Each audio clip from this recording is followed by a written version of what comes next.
Let me tell you something strange about people who trust easily. We live in a world that calls this naivety, weakness, even stupidity. Maybe you're one of them. And maybe no one has ever explained to you why your heart opens before your mind closes the door. If you want to understand what you feel without labels and have language to explain yourself without justifying yourself, subscribe. Here we translate psychology into relief, not diagnosis. This isn't about fixing you. It's about seeing you clearly, perhaps for the first time, and recognizing that what the world calls fragility might actually be a form of courage most people have forgotten how to access. The world teaches us that trust should be earned, calculated, measured in evidence and proof. But what if that's backwards? What if trusting easily isn't carelessness, but a different kind of intelligence, one that values connection over protection, possibility over probability? There's something revolutionary about a person who looks at the world and still chooses to believe in it.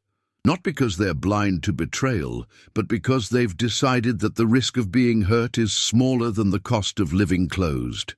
People who trust easily carry an invisible form of bravery. They walk into relationships, friendships, and conversations with their hands open, not clenched. While others build walls, they build bridges. While others demand credentials, they offer chances. This isn't stupidity. It's a refusal to let past wounds dictate future connections.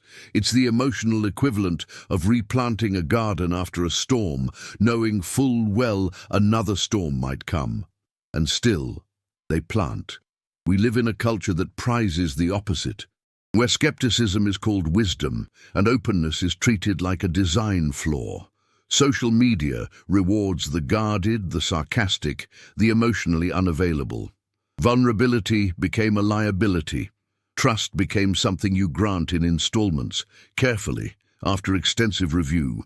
But maybe the real noise is this, the exhausting performance of always holding back, always calculating, always protecting yourself from a hurt that hasn't even happened yet. There's a cost to constant vigilance that nobody talks about. When you approach every person as a potential threat, you don't just protect yourself, you starve yourself. Connection requires risk. Intimacy requires exposure. And people who trust easily understand, consciously or not, that the alternative to getting hurt isn't safety, it's loneliness. They'd rather be disappointed by people than disconnected from them. They'd rather feel too much than feel nothing at all. The pressure to be more careful, more cautious, more cynical comes from everywhere. Friends say, "You're too trusting." Family warns, "Not everyone deserves your heart." And after enough betrayals, even you start to wonder if they're right. If maybe there's something wrong with you for still believing people mean what they say. For still giving second chances, third chances, chances that seem foolish to everyone watching. But here's what they don't see. Every time you choose trust despite evidence against it, you're not being naive. You're making a philosophical decision about what kind of person you want to be in a world that's already cold enough. You're saying, "I refuse to let cruelty make me cruel. I refuse to let betrayal make me a betrayer." That's not weakness. That's defiance. Psychologists call this an internal locus of trust. It's the capacity to extend belief in others based not on their track record, but on your own values. In other words, you trust because trust is important to you, not because someone has proven they deserve it. This creates a paradox. Your trust says more about you than it does about them. It's a reflection of your worldview, your hope, your commitment to staying soft in a hard world. But there's something deeper happening here too. People who trust easily often have a higher tolerance for emotional risk. Studies show they're not blind to red flags. They simply weigh connection as more valuable than self-protection. They've done the math differently. While others calculate how much they might lose, they calculate how much they might gain. And they've decided that the possibility of real intimacy is worth the probability of occasional pain. This doesn't mean they don't get hurt. They do. Sometimes deeply. But what's remarkable is that they recover and trust again, not because they've forgotten the pain, but because they've refused to let it define their future. They understand something that protected people don't, that healing isn't about building thicker walls. It's about developing a stronger foundation. It's about trusting yourself to survive disappointment, not trusting others to never cause it. In a way, trusting easily is a form of emotional athleticism. It requires strength to stay open. It requires courage to keep believing.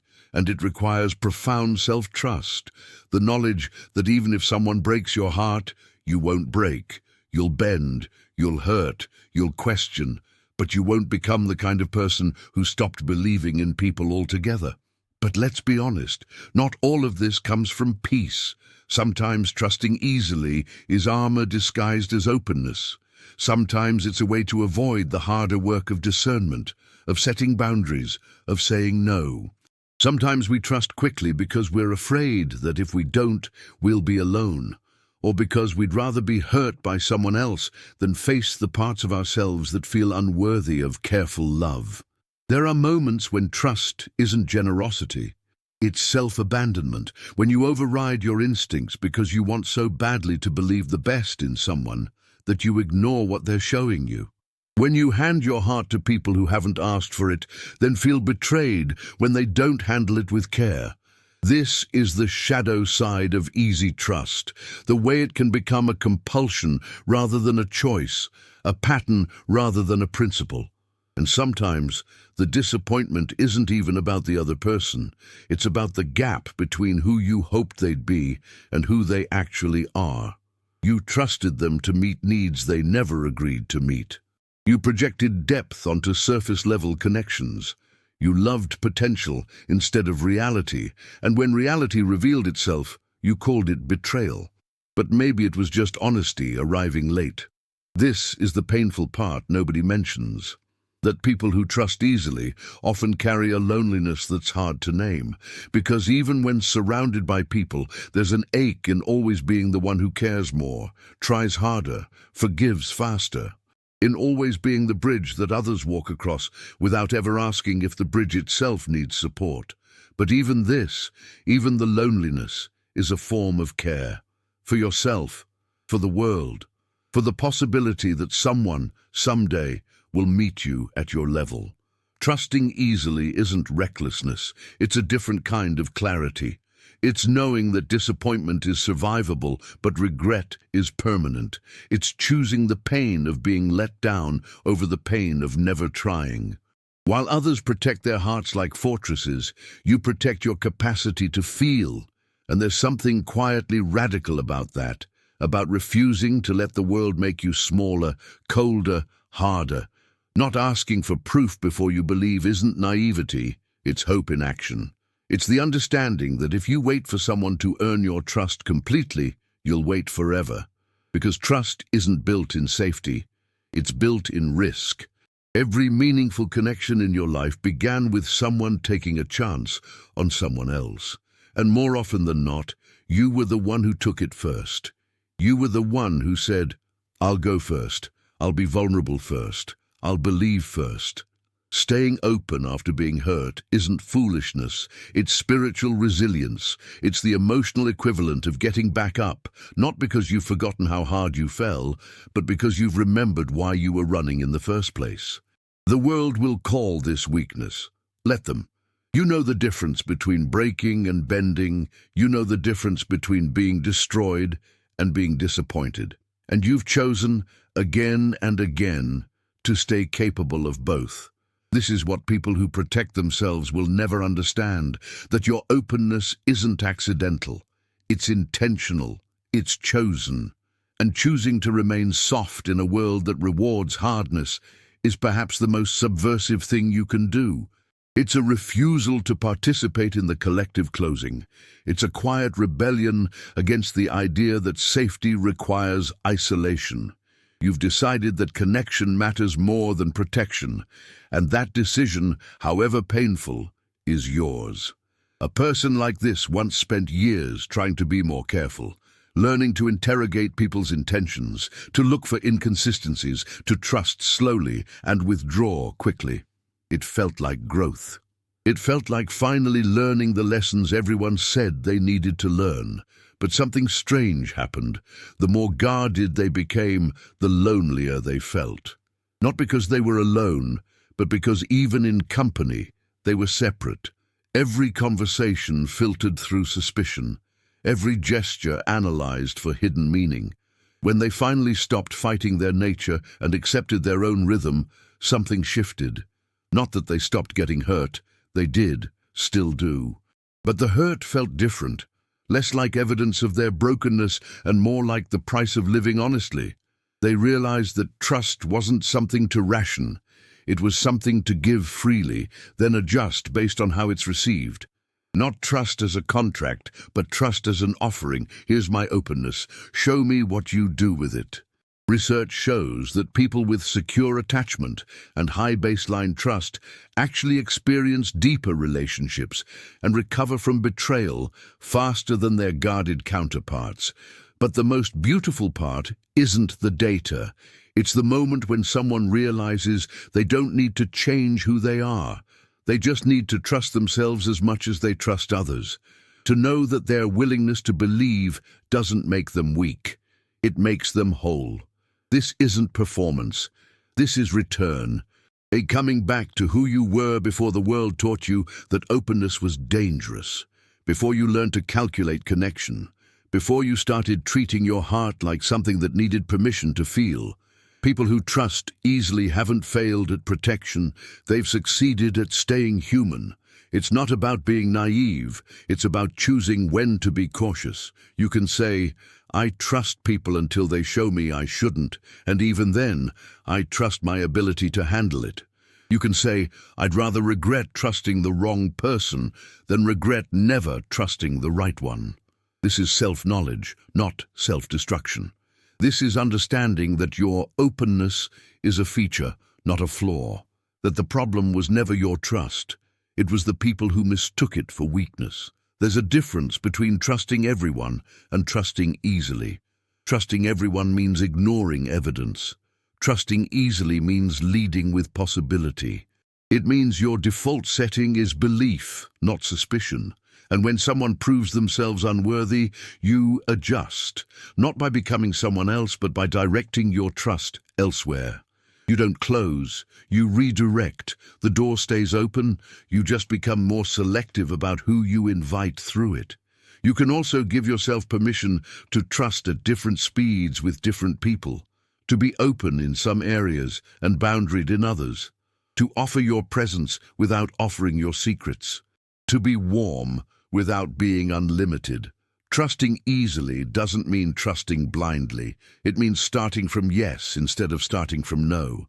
It means believing people when they tell you who they are, both the good and the bad. And it means trusting yourself enough to walk away when someone shows you they're not capable of meeting you where you are. This is the language you've been looking for. I trust easily because I value connection. And when I'm disappointed, I grieve it, learn from it, and trust again, because that's who I am. Not a defense, not an apology, just the truth. You're not broken for believing in people. You're brave, and the world needs that more than it knows. Not every opening is an invitation. Sometimes it's the place where the soul remembers what it refused to forget, that people are worth the risk. That love in all its forms is worth the potential for loss. And maybe trusting easily isn't weakness disguised as strength. Maybe it's strength that never needed to pretend to be anything else. There's a kind of person who walks through betrayal and still doesn't bolt the door, who gets their heart broken and still believes in love, who gets lied to and still listens when people speak. The world doesn't understand them because the world has forgotten that trust isn't about being right. It's about being open. It's about staying available to wonder, to connection, to the terrifying and beautiful possibility that someone might actually be who they say they are. Maybe trust isn't something you give to others at all. Maybe it's something you give to yourself. The trust that you'll survive whatever happens, that disappointment won't destroy you, that even if people leave, you won't. That your heart is stronger than your fear, and your hope is more durable than your hurt. Trusting easily isn't about being naive. It's about being unafraid of your own resilience. And maybe the people who hurt you weren't wrong for being who they were, and you weren't wrong for trusting them anyway.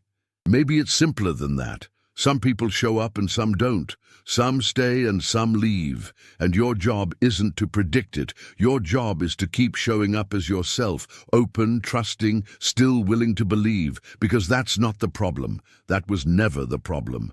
Which part of you did the world never understand? But in silence, you learn to respect.